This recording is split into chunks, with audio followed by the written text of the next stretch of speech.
Hello everybody, my name is Andy and I would like to welcome you to this very special episode of UFOs and other paranormal stuff.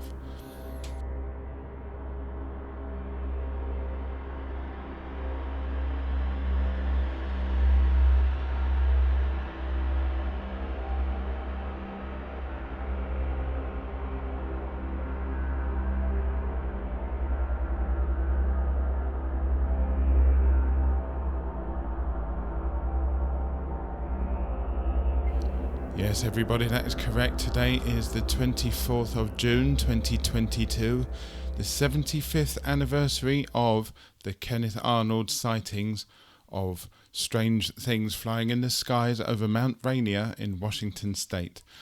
It was only a couple of days, a few weeks after this that the Roswell incident happened, and basically those two incidents kicked off what we know now as modern ufology.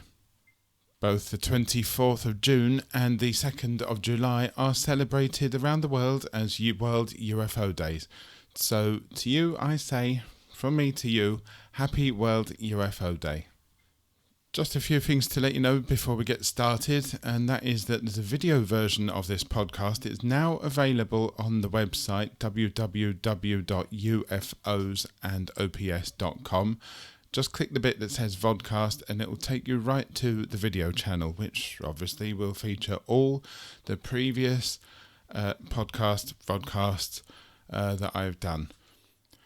And please also think about sending a donation.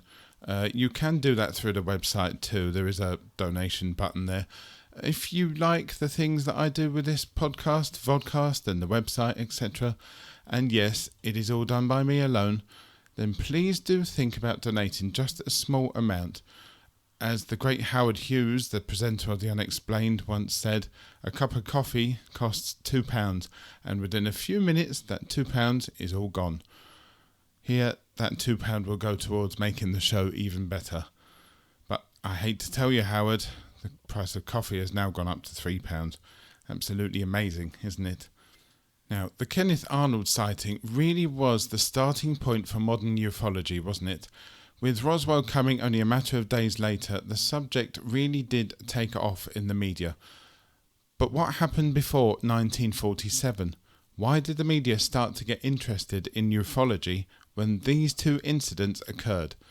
My guess would be that with all that went on before in the 1940s regarding UFOs, they just needed one more credible incident or sighting to break the camel's back, so to speak. That sighting was made by Kenneth Arnold as he flew his little plane near Mount Rainier in Washington State on that infamous date 75 years ago today. As this is a celebratory episode of not just the birth of modern ufology, but ufology in general, I thought I would take a look at the many sightings and incidents that created the ufology that we all know and love today. Of course, it didn't all start in 1947, as I said just before. Things were seen in the sky before then. In fact, things were seen in the skies over 1,000 years before then. 2,600 years ago, the Bible mentions in an incident that could very well go down in history as the very first UFO encounter. While many believe that the placing of Adam and Eve on the earth could have been by extraterrestrials placing humans and animals off of the ark, a UFO that took two of every species and placed them on the earth, I'm going to go with the sighting as detailed in Ezekiel chapter 1. And it goes like this. In my 13th year, in the 4th month, on the 5th day, while I was among the exiles by the Kebar river, the heavens were opened, and I saw visions of God. On the 5th of the month, it was the 5th year of the exile of King Jehoiakim, the word of the Lord came to Ezekiel the priest, the son of Buzi, by the Kebar river in the land of the Babylonians. There the hand of the Lord was on him. I looked and saw the windstorm coming out of the north, an immense cloud with flashing lightning and surrounded by brilliant light. The centre of the fire looked like a glowing metal, and in the fire was what looked like 4 living creatures. In appearance their form was human, but each of them had 4 faces and 4 wings. Their legs were straight, their feet were like those of a calf and gleamed like burnished bronze.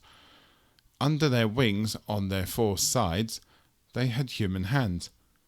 All of them had faces and wings, and the wings of one touched the wings of another. Each one went straight ahead. They did not turn as they moved. Their faces looked like this. Each of the 4 had the face of a human being, and on the right side had the face of a lion, and on the left side the face of an ox. Each also the face of an eagle. Such were their faces. They each had 2 wings spreading out upward, each wing touching that of the creature on each other side, and each had 2 other wings covering its body. Each one went straight ahead. Wherever the spirit would go, they would go, without turning as they went. The appearance of the living creatures was like burning coals of fire, or like torches. Fire moved back and forth among the creatures. It was bright, and lightning flashed out of it. The creatures sped back and forth like flashes of lightning. As I looked at the living creatures, I saw a wheel on the ground, beside each creature with its 4 faces. This was the appearance and the structure of the wheels. They sparkled like topaz, and all 4 looked alike. Each appeared to be made like a wheel intersecting a wheel. As they moved, they would go in any one of 4 directions the creatures faced. The wheels did not change direction as the creatures went. Their rims were high and awesome, and the 4 rims were full of eyes all around. Sounds like windows to me. When the living creatures moved, the wheels beside them moved, and when the living creatures rose from the ground, the wheels also rose from the ground. Wherever the spirit would go, they would go, and the wheels would rise along with them, because the spirit of the living creatures was in the wheels. Spread out above the heads of the living creatures was what looked something like a vault, sparkling like crystal and awesome. Under the vault their wings were stretched out, one towards the other, and each had 2 wings covering its body. When the creatures moved, I heard the sound of their wings, like the roar of rushing waters, like the voice of the Almighty, like the tumult of an army. When they stood still, they lowered their wings. Long-time listeners would have heard me say that before in the Isle of Mull Air Mystery Viking Gods episode. It would seem that that could have been the very first instance of a UFO sighting in human history.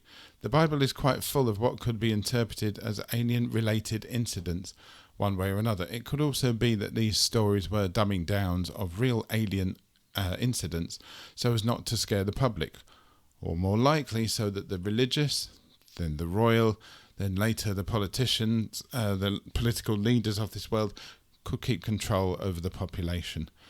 They will always tell you that there are no aliens, but they will also tell you that God created the earth. Think about that. UFOs in the Middle Ages.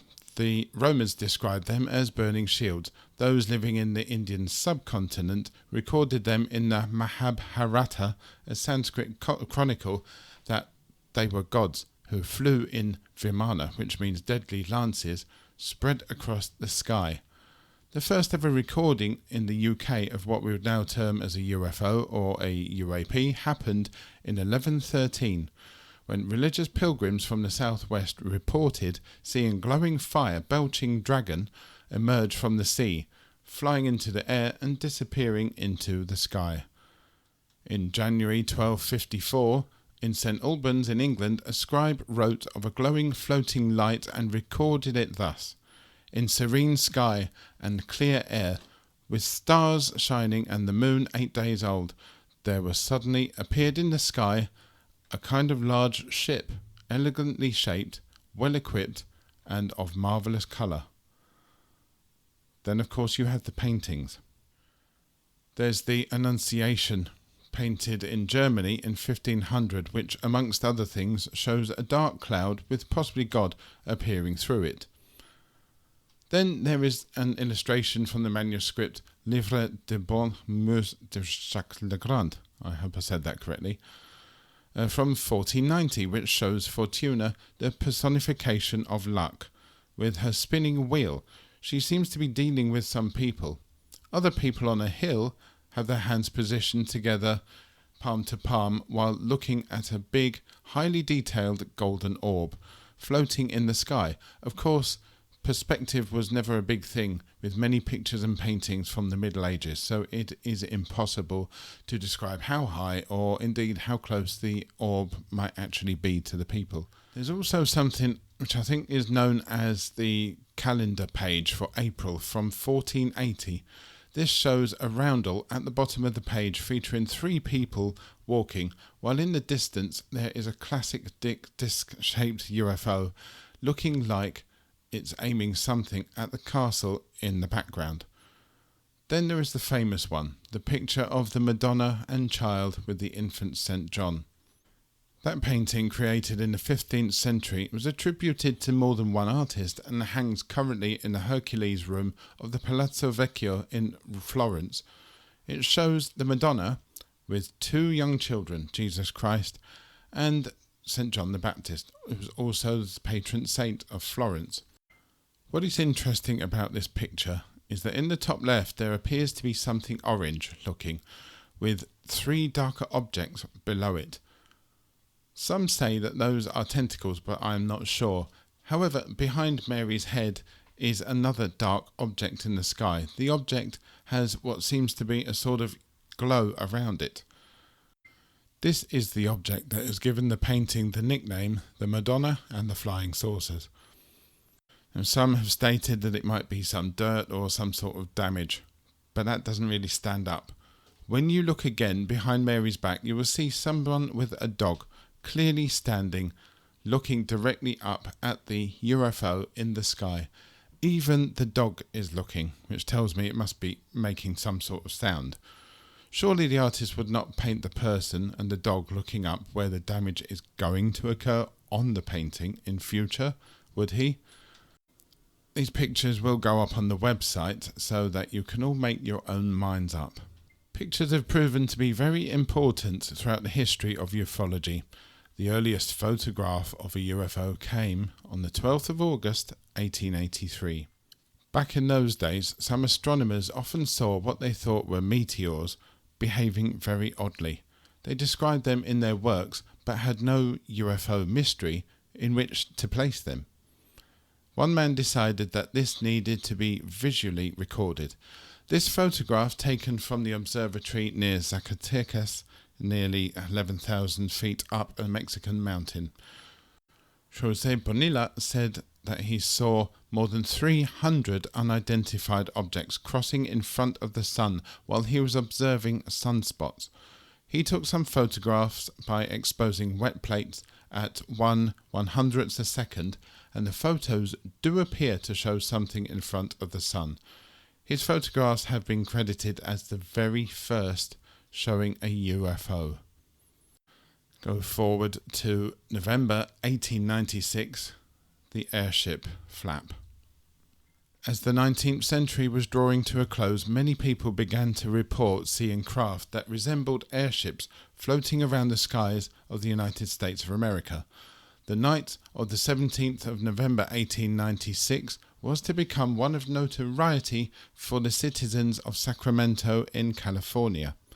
Many reported seeing an electric arc lamp propelled by some unknown and mysterious force. Often it was just a light drifting in the sky, but there were daylight sightings all over the state too. Other people stated that the light was on a cigar-shaped flying object, which is what an airship would look like. People wondered if it was actually a real airship built in secret, maybe a new kind of military technology. Some people thought this must be Martians coming to check out if the Earth is possible for colonization. Others thought that this might have been a real alien craft just stopping by. Many of the press did the usual thing and reported nothing, but some others thought that, given the amount of reports coming in, there must be something in this. maybe the airship flap could go down as the first mass sightings of UFO in human history. There wasn't too much to report in the decades after that, but that was until 1942, when during the ongoing World War II, things started to appear over the skies of Los Angeles, and people got scared. The invasion of Los Angeles, as it was to be known, happened just a matter of weeks after the Japanese devastating attack on Pearl Harbor, the heart of the US Pacific Fleet. The USA was on war alert in case another fleet decided to try to do the impossible and attack the United States. It was in the early hours of the 25th of February 1942 when air raid sirens started to yell.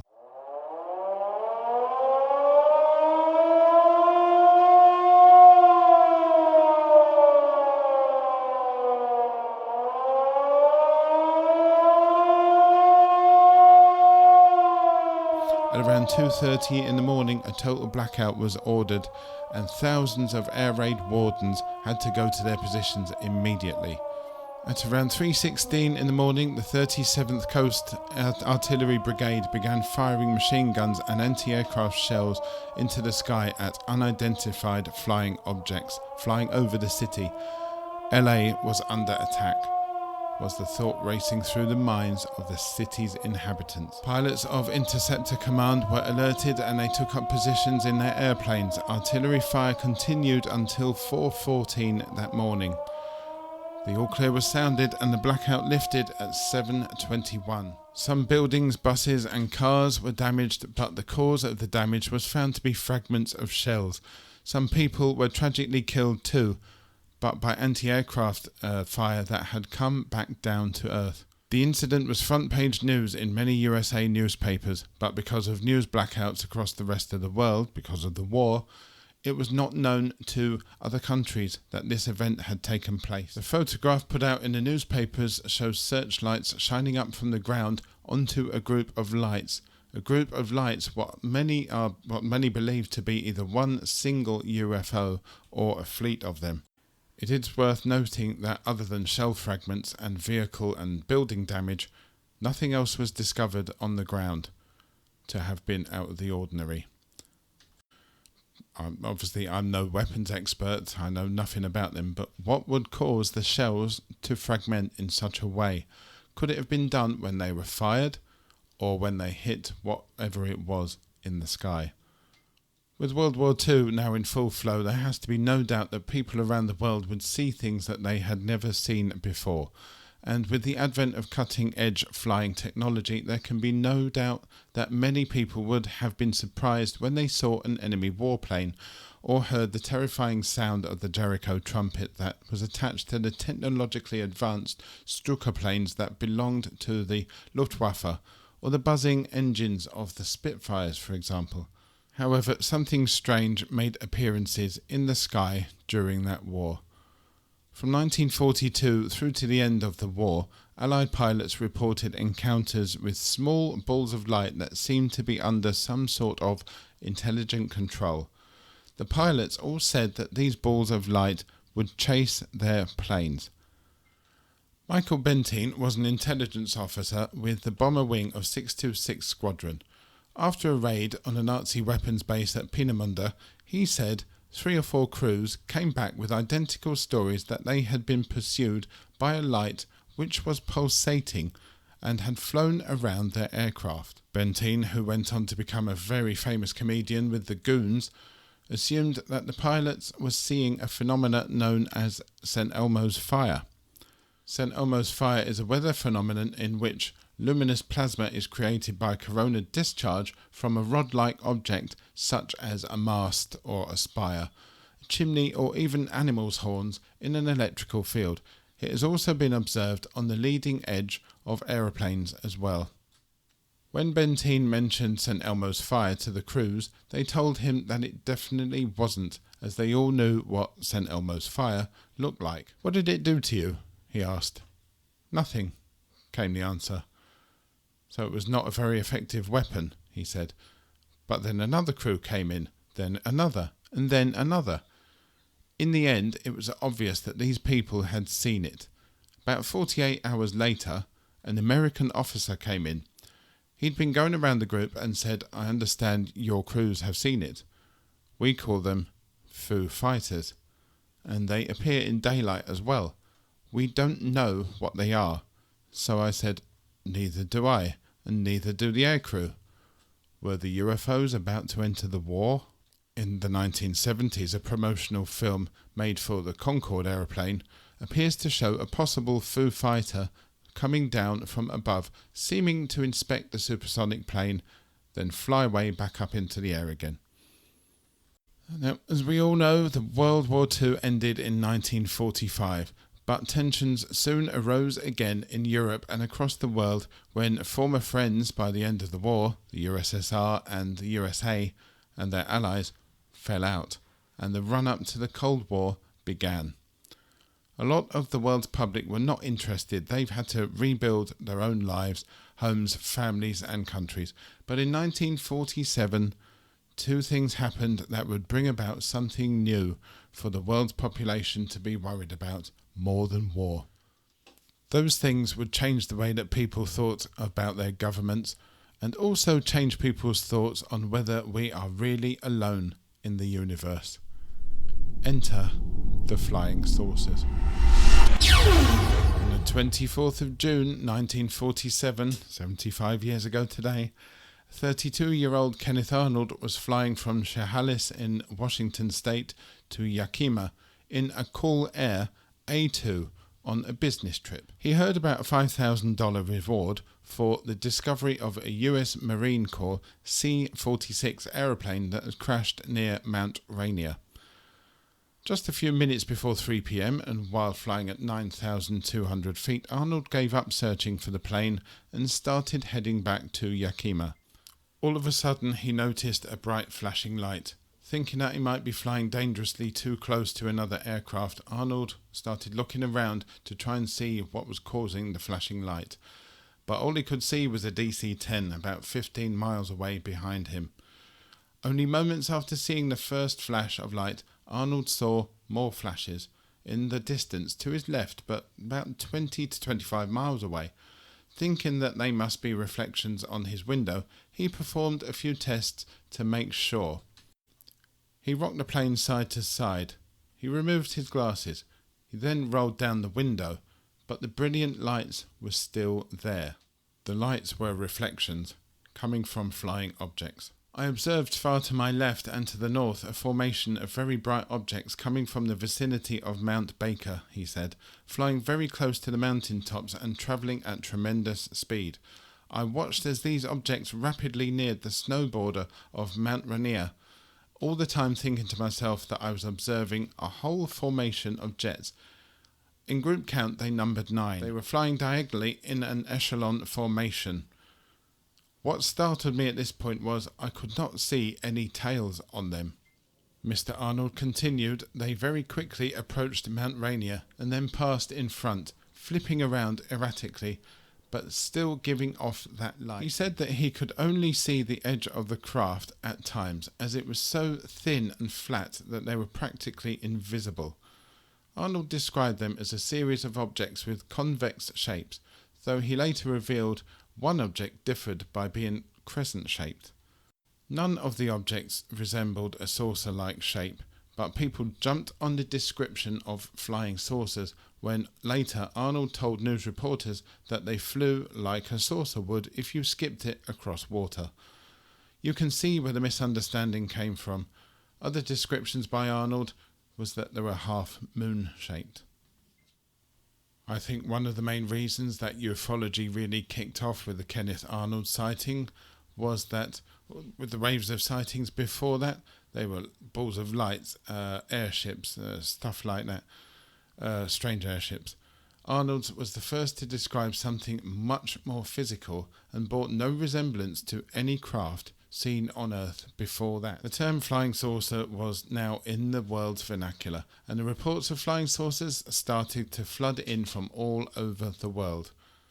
But the mystery deepened when only a few days after Kenneth Arnold's now infamous sighting, And a year after thousands of UFOs were reported in Sweden, events which caused the UK and the USA governments to worry as they thought the Soviet Union were testing captured Nazi missiles, the world went UFO crazy. Why? One word. Roswell.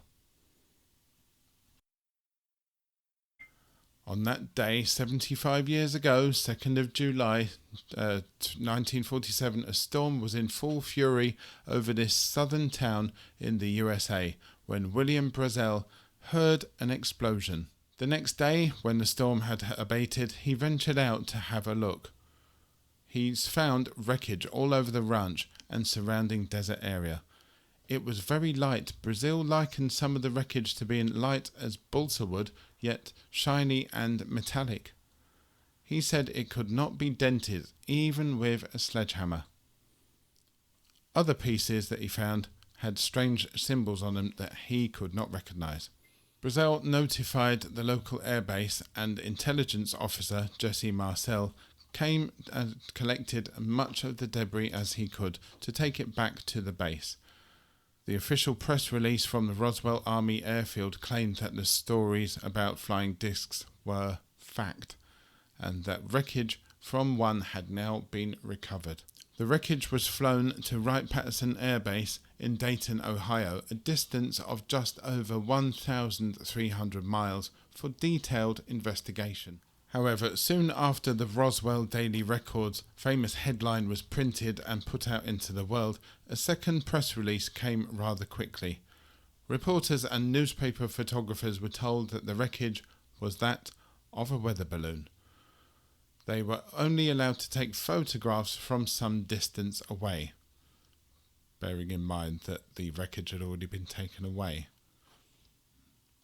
Apparently, and according to the higher authority that had released the second press release, they told reporters that men at the airbase had failed to identify the wreckage as that of a weather balloon with a radio sounding device.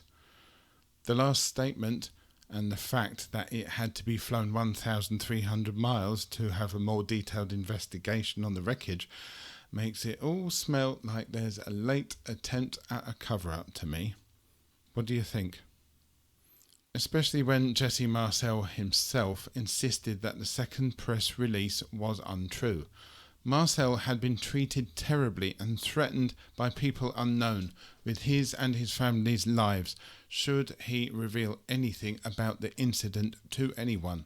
That said, during an interview in the late 1970s with Stanton Friedman, the nuclear physicist who just happened to be the first civilian to document the site of the UFO crash at Roswell, and supported the idea that this was indeed a crash of an extraterrestrial spacecraft, Jesse Marcel said he believed the material that he handled was extraterrestrial. The material was something I had never seen before or since. It certainly wasn't anything built by us, said Marcel. The Roswell UFO incident was basically forgotten until the late 1970s when the interview between Friedman and Marcel took place. Stanton Friedman and William Moore published their search for eyewitnesses in 1980, in which they proved that the weather balloon explanation was a hastily concocted cover story. The story of Roswell and the crashed flying saucer was now out, unofficially, and conspiracy theorists went absolutely nuts, while others just continued to believe the cover-ups. Jesse Marcel stated for the rest of his life that what he saw that day was not of this earth. His son, Jesse Marcel Jr., also spent decades himself claiming on TV and radio that his father had shown him alien debris recovered from the Roswell crash site, including, according to his wife Linda, a small beam with purple-hued hieroglyphics on it. The incident at Roswell gained more notoriety after Bob Lazar, physicist and employer at the United States Air Force facility, known more famously as Area 51, claimed in the late 1980s to have reverse-engineered technology found on crashed alien spacecraft, including the one that came to grief at Roswell 75 years ago. It is worth stating too that Lazar has been, according to Wikipedia, arrested a few times since claiming these things. In 1990, just a few years after coming out about it, he was arrested for aiding and abetting a prostitution ring, and in 2006 he and his wife were charged with shipping restricted chemicals across state lines. Are those true? Or were the law trying their best to shut Bob Lazar up without assassination? Nevertheless, 1947 saw Roswell firmly placed on the map. It is the spiritual home of ufology worldwide, and I think every ufologist, in fact everyone, should visit there at least once in their lifetime. I plan to, when we're allowed to travel again properly. It is fair to say that after the Kenneth Arnold sighting and the Roswell crash, that aliens and UFOs, etc., were well and truly in the public psyche. And Hollywood used the mystery to frighten those who ventured into theatres to watch those 1950s B-movies, where aliens would land on Earth and begin to attack the planet and its population, only stopping when they got infected with the tiniest of God's living creatures, bacteria. I decided to ask some people what in their opinion would happen in the world's population if a UFO landed on the proverbial White House lawn or Trafalgar Square, wherever, today. Their answers were full and varied. Shane Hawkins wrote in and said, "Everyone watched the panic and the mayhem unfold when someone said there was non-existent shortage of toilet rolls, panic buying of everything, women fighting in supermarkets over toilet rolls, men fighting in streets over petrol, old people getting pushed out the way for queuing for food. The answer to the question is I don't think the people would take it well. Total chaos and the ugly side of the human race would be shown again." Of course, Shane was referring to what happened when the lockdowns were called across the world for the COVID-19 pandemic. It was chaos. Pamela Beavis has said mass world hysteria because non-believers still wouldn't believe and the believers would want to dismantle it and experiment on the poor little aliens inside. Morag Noble wrote in and said, "Thousands of military would be deployed to take control of the aircraft. My advice to other beings, stay away from Earth as humans are not to be trusted." Interesting. Kibo Kala has wrote in and said the spin doctors would debunk it to the point where people would stop believing what they actually saw in front of their face. But so much people already know the universe is teeming with life. That is a good point. Bruce Deal has said religion would be debunked. The world would be united. People would realise how our governments have been lying to us.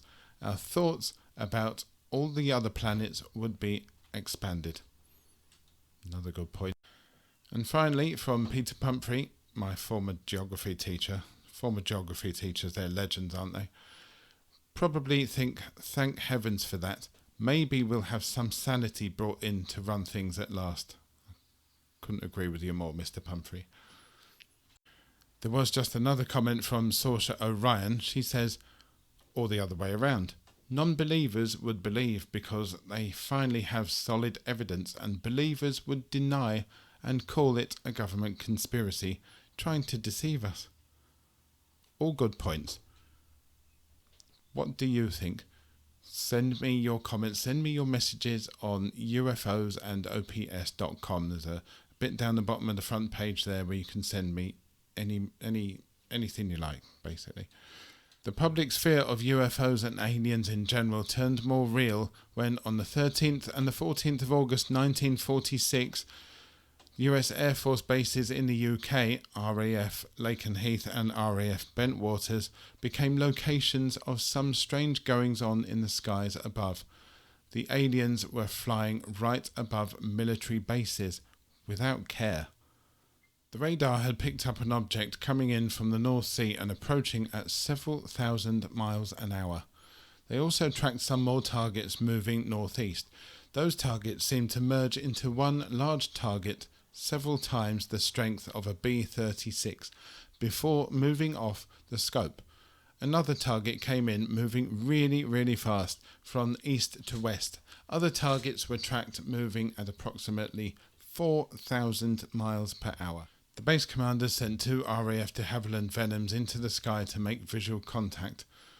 The first Venom did make contact, but the UFO moves behind it, even when the pilot made violent evasive manoeuvres. Jump forward a few years and the fear became more palpable as reports started to come in about aliens taking people. The most famous case of alien abduction is, of course, that of Betty and Barney Hill.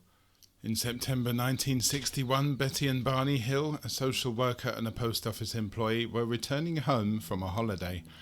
As they drove through the White Mountains en route to their home in New England, they encountered something that would change their lives forever. They hadn't seen a car for miles, but a strange light appeared to be following them. When they got home in the early morning, they were not relaxed at all. They felt dirty. Their clothes were inexplicably dirty and ripped. Their watches had stopped working. 2 hours of their drive were missing. There were some strange blotches on the car's paintwork as well.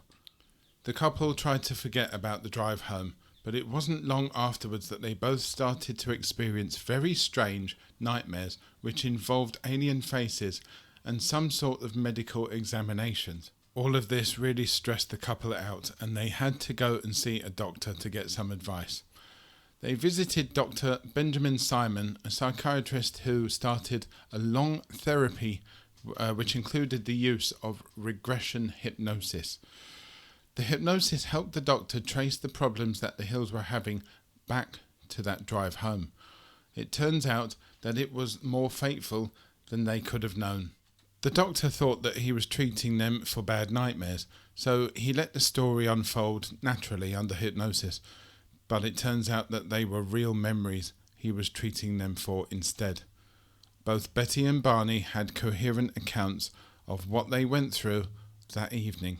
The light they saw behind the car was indeed a spacecraft. It had stopped the Hills' car, and little men managed to take the two on board against their will. The Hills were given a probing physical examination. One procedure frightened Betty very much. It involved a needle inserted through her navel. The little men told Betty that this was a pregnancy test. Some years later, a similar procedure was devised for taking amniotic fluid from a woman. Samples of hair and blood were also taken.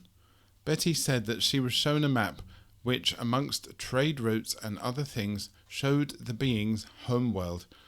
The story caused a sensation when it was published in detail 4 years later. Betty, who had drawn star maps during her session with Dr. Simon, gave them to astronomer Marjorie Fish and tried to create an interpretation of what they might mean. According to the Encyclopedia of the Unexplained by Jenny Randalls and Peter Hoff, this required information that could not have been known by Betty back in 1961. Fish's outcome gave the location of the alien homeworld as being in the Zeta Reticuli star system, 39 light-years from Earth. As with UFO sightings in general, alien abductions have apparently been happening since time immemorial, but it was only around the time of the Betty and Barney Hill case that people started to feel more comfortable reporting their incidents to the world.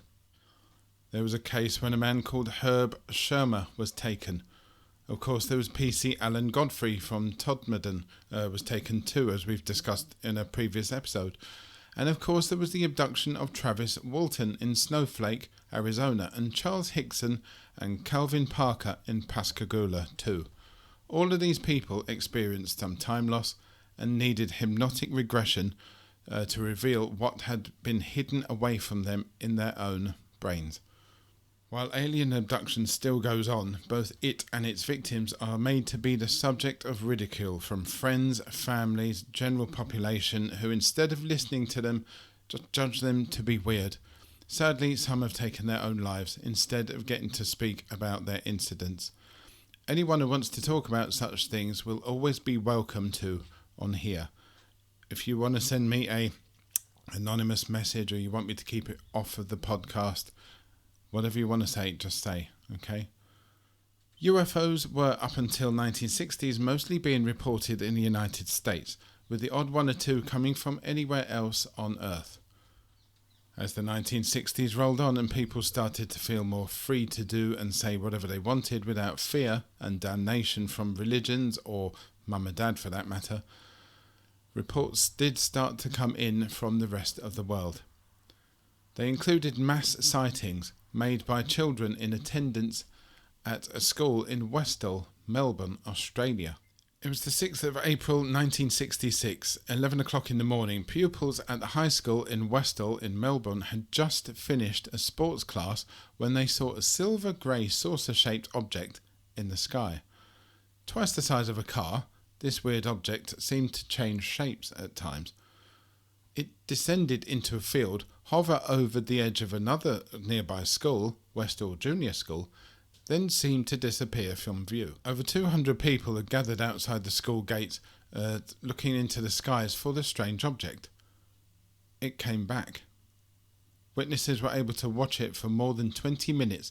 It then rose up and streaked through the sky, pursued by 5 unidentified aircraft. Both the Victorian Flying Saucer Research Society and the Phenomena Research Australia investigated the incident, taking statements from students and bystanders as well as collecting samples from the surrounding area. To this day, the incident remains unexplained. This happened in 1966, yet in 1994, another very similar mass sighting occurred at a school in Rua, Zimbabwe, when a group of more than 60 students saw a UFO come down in a field of brush and small trees near their school. This time, alien beings came out of the craft and approached the children. Some of the children ran away scared, but the older kids didn't. They stayed and watched. According to Harvard University professor of psychiatry John Mack, the aliens telepathically communicated a message of environmental destruction of Earth if world powers did not change their ways. Then the aliens got back aboard their ship and it flew away.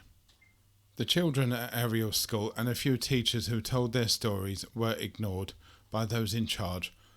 One teacher threatened with his job and more if he said anything. The children of Ariel and Westall schools were ignored until fairly recently, when documentary makers got in contact with them to make documentaries about the day the UFO visited their schools. You can find these documentaries on the internet, Amazon Prime, YouTube, Netflix too, I believe.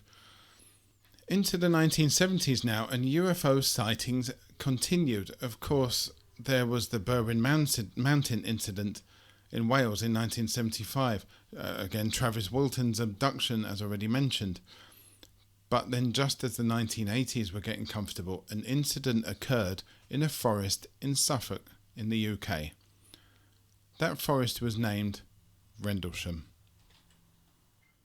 The incident that happened there over a couple of days would put this place firmly on the map of the big UFO sightings. This is the UK's most famous UFO incident to date. Now, first things first, you really must go to Rendlesham Forest. Apparently loads of witchy stuff happened there just a few hundred years ago, and some believe that the poem of Beowulf was actually written there, well, at the village of Rendlesham instead of in the forest. It's a really nice forest with its trails, neatly lined trees.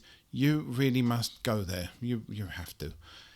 I've been there twice now and completed the UFO trail twice, including once in 35 degrees centigrade heat, which I can tell you was not fun. I thought I was going to catch fire. It wasn't fun. There are some hotels nearby, but I recommend camping at the Orchard Wild campsite in Saxmundham, which is within easy reach of Rendlesham Forest. Being a wild campsite, it is completely dark at night, and the view of space is absolutely spectacular. I'm not getting paid for that, by the way. Anyway, Rendlesham Forest back in 1980 was a very different place indeed. The 2 disused RAF bases were being used by the US Air Force.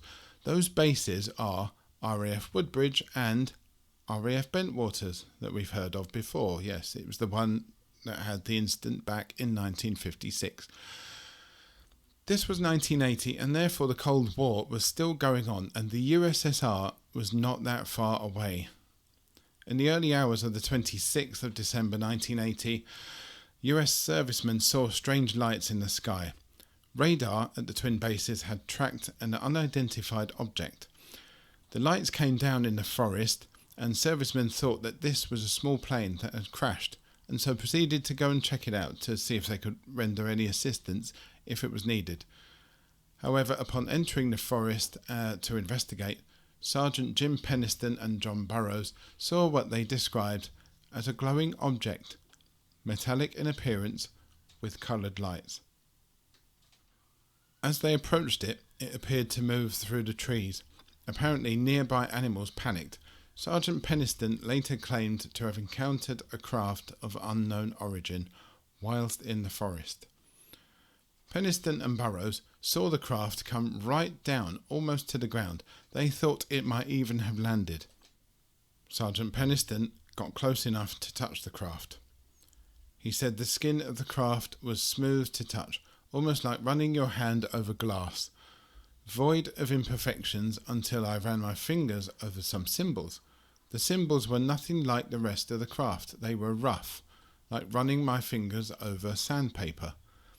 As Peniston touched the symbols, the white light on the top of the craft flared up and became so intense he was fear-struck and temporarily blinded by it.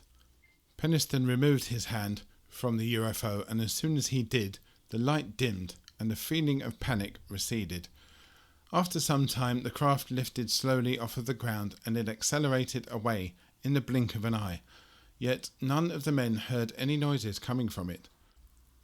They also experienced a bit of time loss. The other weird thing about Rendlesham Forest case is that on the 28th of December 1980, only a couple of days later, it came back. Colonel Charles Holt accompanied the men and took an old-style tape recorder with him to document what they saw. He had no way of knowing that he would end up documenting another sighting of a UFO, possibly the same one of a couple of days before. That recording of the Holt tape has gone down in UFO history. It is available to listen to on YouTube. There's probably other places you can get it, but definitely there.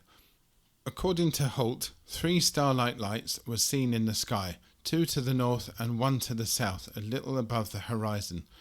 He said that the brightest of these stars hovered for about 2 to 3 hours and seemed to beam a stream of light down from time to time.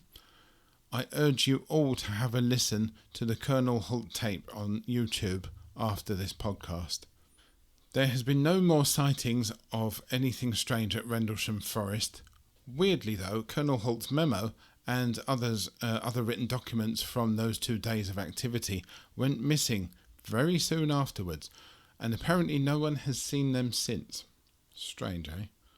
And there have been people who have tried to debunk it by saying the lights that they saw were the lighthouse of Orford Ness. I don't for 1 second believe that highly trained servicemen of the USAF would not know a lighthouse. Also, the Orford Ness lighthouse has a cover on the sort of land side of it so that it doesn't shine its light on land.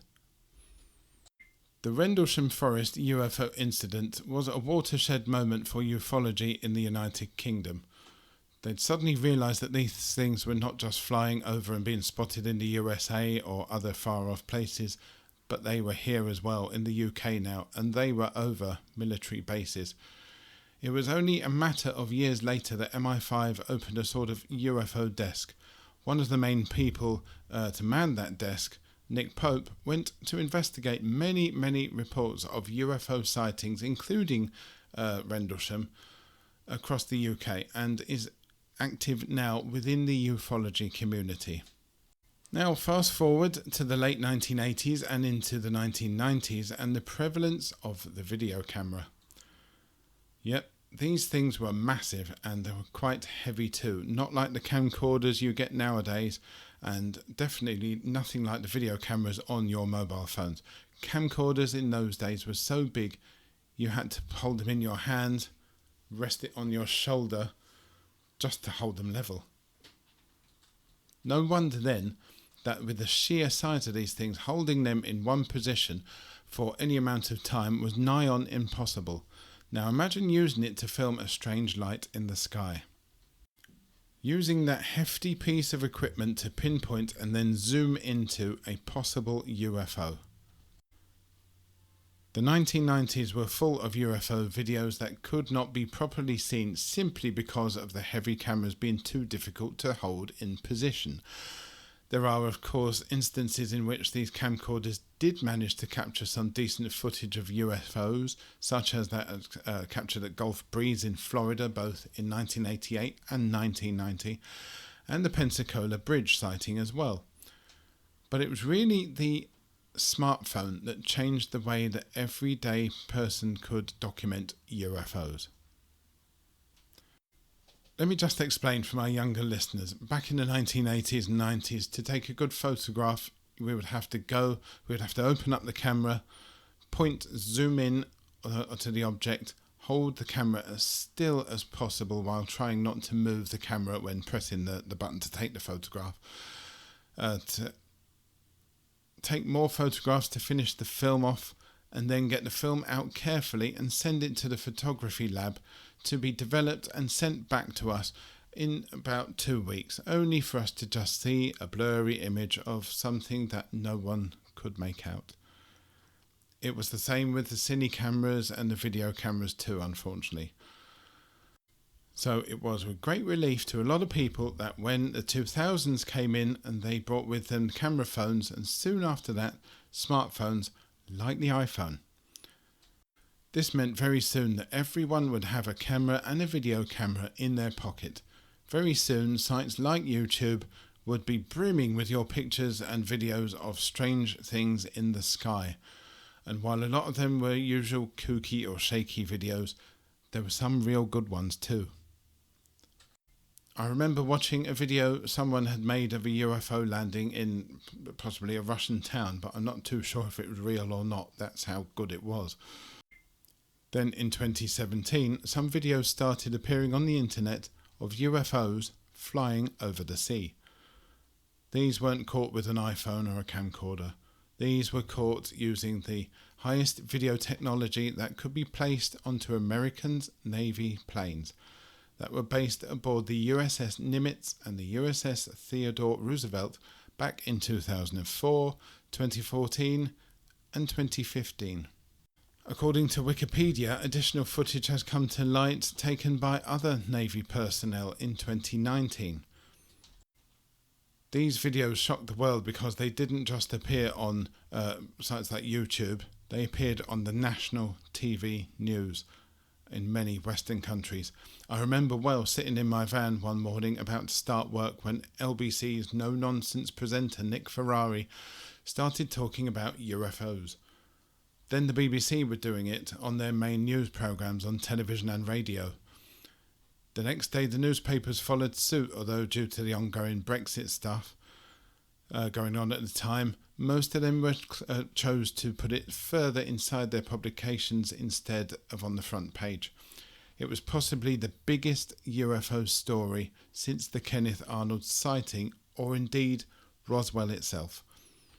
On December the 16th, 2017, the New York Times reported incidents and published the videos. These videos, known as the FLIR, Gimbal and the Go Fast, purported to show US Navy jets from the Nimitz and the Roosevelt encountering unusually shaped, fast-moving aircraft. The videos featuring cockpit display data and infrared imagery, along with audio communications from the pilots, were given to the press by Luis Elizondo, who was the former head of the Advanced Aerospace Threat Identification Program, or ATIP for short. This was the Department of Defense's investigatory program. Elizondo had resigned from the Pentagon in October 2017 to protest over government secrecy and the opposition to the investigation ATIP were carrying out on those videos. Elizondo stated that the Defense Secretary James Mattis was not taking ATIP seriously at all. It was confirmed in 2019 that the videos had been taken by naval pilots and that the videos were part of a larger issue of an increased number of training range incursions made by unidentified aerial phenomena, or UAPs, basically UFOs. In April 2020, the Pentagon formally released these 3 videos. On Friday the 25th of June 2021, the Office of Director of National Intelligence released its eagerly awaited unclassified intelligence report titled Preliminary Assessment Unidentified Aerial Phenomena. The report does not tell us much other than these objects remain unidentified. However, the fact that the Pentagon has officially released these videos means that they acknowledge UFOs do exist. This was huge news for the ufology community. Skeptics have tried but failed to explain away the videos caught by Navy pilots nearly 18 years ago. They followed a report on the UFOs in the US Congress in the summer of 2021, in which officials examined 144 incidents from the previous 2 decades, including the 3 videos mentioned above, and described them as showing unidentified aerial phenomena, but could not be certain from where those UFOs originated from. Only a few of the incidents we looked at were explainable. The huge majority were not explainable. Many people like Luis Elizondo have said that these objects that could apparently cover vast distances in half a second were not of this earth. Others, like Dr. Stephen Greer, believe that these objects were man-made, but back-engineered by people who have been working on crashed and other recovered UFOs in previous decades. Lots of people are seeing these events as the tip of the iceberg that may very well lead to full UFO and extraterrestrial disclosure. I hope that that is something I see in my lifetime. In fact, the sooner the better, in my opinion. Whatever your thoughts on ufology, strange things have been seen in the sky for millennia, and witnessed and documented by the rich, famous, powerful, religious, non-religious, from Pliny all the way through to thousands of years ago, all the way through to you and me today. The subject is alive and well, and may well just be about to wake up. Anyway, ladies and gentlemen, that is all from me today. UFOs and other paranormal stuff will be back in the not too distant future. I hope that you have enjoyed this special 75th anniversary episode of the start of modern ufology, basically. Have a good 2 days, have a good few weeks, but enjoy the World UFO days. Don't forget, if any of you do have any stories, do send me the stories via the contact form at the bottom of the website, www.ufosandops.com. Also, if you've got any guest suggestions, please do the same, contact form at the bottom of the website. And also, again, if you can, please do donate. It'd be very kind of you. And like I said, that's all from me, so I'll see you next time. Take care. Bye bye.